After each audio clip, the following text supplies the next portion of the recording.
Narendra Modi Narendra Modi Narendra Modi third time Bharat के प्रधानमंत्री बनते हैं। कुछ लोगों के हिसाब से वेस्ट पीएम है। मोदी जी की सत्यता है, इससे सुंदर, इससे अच्छे और प्रधानमंत्री कोई हो ही नहीं। तो कुछ लोगों के हिसाब से वर्स्ट पीएम है।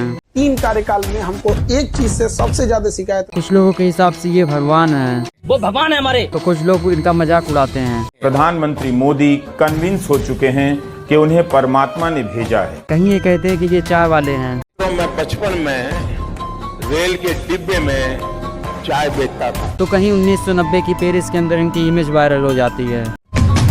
कौन है ये और इनकी रियलिटी क्या, आइए वही जानते हैं आज। देखिए, कहानी की शुरुआत सितंबर 1950 को होती है, जब दामोदर दास मूलचंद मोदी और उनकी वाइफ हीराबेन मोदी को एक बच्चा पैदा होता है, जिनका नाम रखा जाता है नरेंद्र दामोदर दास मोदी। अब देखिए, जब ये छोटे थे तो इनके पिताजी रेलवे स्टेशन पर चाय बेचा करते थे और इनकी कैंटीन थी रेलवे स्टेशन के अंदर। अगर इनका घर भी आप इस पर्टिकुलर टाइम में देखेंगे तो ठीक ठाक बना था, मतलब कि ये मिडिल क्लास ठीक ठाक फैमिली से थे, ऐसा कि नहीं ये गरीब थे। मतलब कि जो नरेंद्र मोदी हैं ये अच्छे परिवार से, ना कि गरीब हैं, लेकिन अपने आप को अभी ये गरीब दिखाते हैं। वेल, आज हम देखेंगे कि ये भी कहते हैं कि इन्होंने बचपन में चाय बेची, बट ऐसा बिल्कुल भी नहीं है। इनके पिताजी की चाय की दुकान थी, वहाँ पर जाकर कभी कभार हेल्प कर दिया करते थे। मतलब इनके पिताजी ने चाय बेची है, ना कि ये।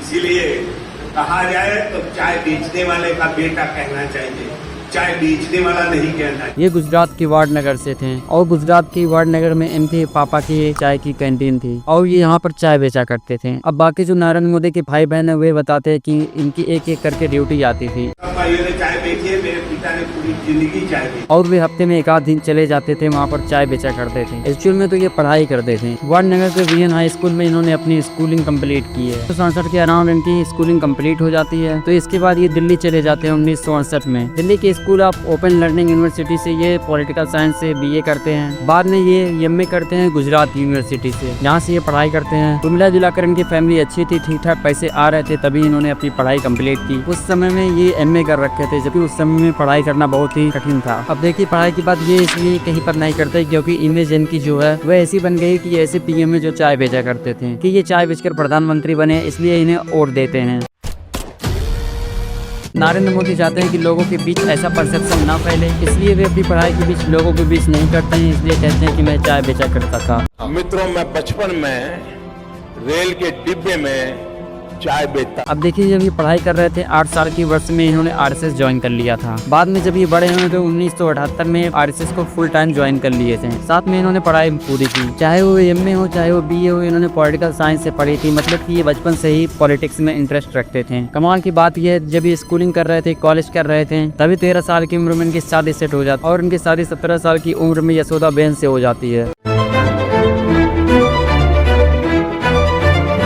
तो देखिए, 1975 तक इन्होंने शादी भी कर ली थी और इनकी स्कूलिंग भी कंप्लीट हो गई थी। तो इसलिए इन्होंने आरएसएस को पूरी तरह से ज्वाइन कर लिया था। सब कुछ सही जा रहा था। इन्होंने एमए कर रखा था पॉलिटिकल साइंस से, जो कि उस समय बहुत बड़ी बात थी। ये सब कुछ करके ये पॉलिटिक्स में आना चाहते थे। जब उन्होंने उस समय पॉलिटिक्स में आने की ट्राई की, 1975 के अराउंड क्या होता है, इस पर्टिकुलर टाइम में इमरजेंसी डिक्लेयर कर दी जाती है। अब देखिए, जैसे इमरजेंसी डिक्लेयर की जाती है, सारी संस्था को बंद कर दिया जाता है और जैसे ही आरएसएस को बंद किया गया टोटल तरीके से, वेल, मोदी का काम खत्म हो जाता है क्योंकि वे उस समय आरएसएस के मेंबर बन चुके थे। उसी के थ्रू ये पॉलिटिक्स में जाते, बट आरएसएस को बंद कर दिया गया था। पर इन्होंने उस चीज को बंद नहीं किया। जब आरएसएस को बंद किया गया तो उस समय भी ये बहुत ज्यादा भाषण दिया करते थे, इमरजेंसी के खिलाफ बोलते थे और ये गुजरात के अलग अलग जगह जाकर स्पीच दिया करते थे और बताते थे कि किस तरह से इमरजेंसी है, जो इंदिरा गांधी है डिक्टेटर है और ये गलत इमरजेंसी लगा चुकी है। और इन्होंने यही बात बताई और बाद में आरएसएस को कंटिन्यू रखते गए। और जब ये इतना बोलते थे तो इतना अच्छा आरएसएस के लिए करते गए, तो आरएसएस के ये टॉप लीडर बन चुके थे। वे काफी खुश हो चुके थे।